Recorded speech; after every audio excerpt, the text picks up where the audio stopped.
छठी वठी जब आया छठी में, तब ये मेरे पास आए।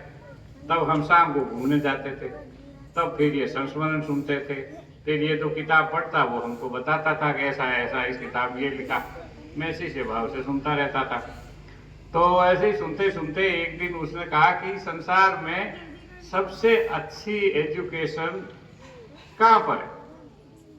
तो मैंने कहा यार वो मैं नहीं चाहता, लेकिन उस संसार में है तो अमेरिका ही सबसे अच्छी। हालांकि मैं अमेरिका पसंद नहीं करता। तो इसने कहा तब मैं अमेरिका जाऊंगा। तो अमेरिका जाने की इसने अपनी तैयारी करी। तैयारी करने क्या करा, ये अपने घर में 2 घड़ियां रखता।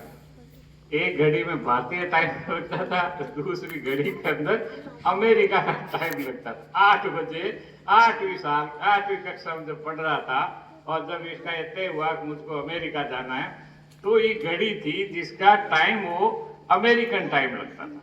और ये कहता अच्छा अब अमेरिका में सुबह हो गई, अब अमेरिका में शाम हो गई। ऐसे वो अपने सपने के साथ रहता रहा। फिर ये हुआ कि और कैसे पता लगाए, तो 2 चीजें और इसने मेरे को बताई। और भी किया होगा चुपके चुपके, बहुत गोपनीय ये नॉलेज इसने अर्न की है। तो लेकिन जो मुझे पता हो मैं सबको बता देता हूँ। एक तो ये था कि आप अमेरिकन फिल्में देखो, तो अमेरिकन फिल्मों से क्या होगा का उच्चारण आएगा आपको, और फिर आप जान पाओगे कि सोसाइटी में क्या होता है।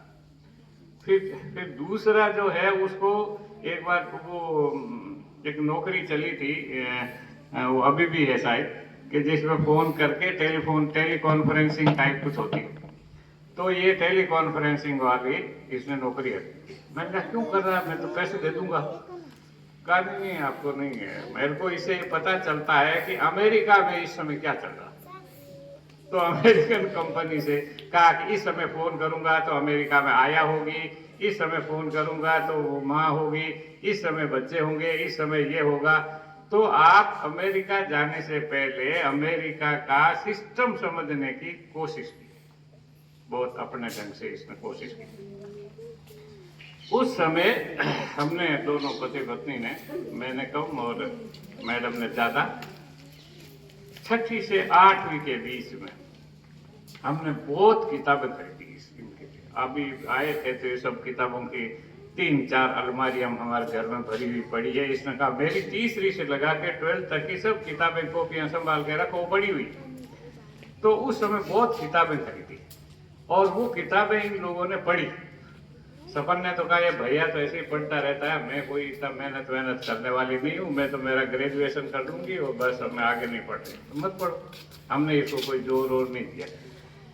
दूसरा ये कि सब वो कहते थे कि आपके बच्चे ऐसे तो एडमिनिस्ट्रेटिव जॉब में जा सकते हैं, तो मुझे कभी जो एडमिनिस्ट्रेटिव नौकरी है वो अपने बच्चों के लिए कभी भी अच्छी नहीं लगी। मन में कहता नहीं था, क्योंकि सारी सोसाइटी तो IAS IPS को ही मानती है। मैं कहती कि IAS IPS की पर्सनल लाइफ नरक होती है। चलते रास्ते लोग, वो चाहे जितने डांटे, लेकिन उसको चलते रास्ते लोग डांटते रहते हैं। मंत्री डांटता है, कोई नेता डांटता है। हमारे हनुमान जी जब मर्जी चाहे किसी को गाली देके आ जाते हैं। तो मतलब कोई रेपुटेशन जैसी चीज किसी अफसर की रहती नहीं। तो भाई ऐसा काम क्यों करना। हमारे तो टीचर के अंदर ये होता है भाई हमको कोई बदतमीजी से बोलना हमको बिल्कुल पसंद नहीं, आप अपने घर रहो। तो वही हमको आदत है, उनका बच्चे थोड़ा आराम से हमारे रहें और इनको कष्ट नहीं हो।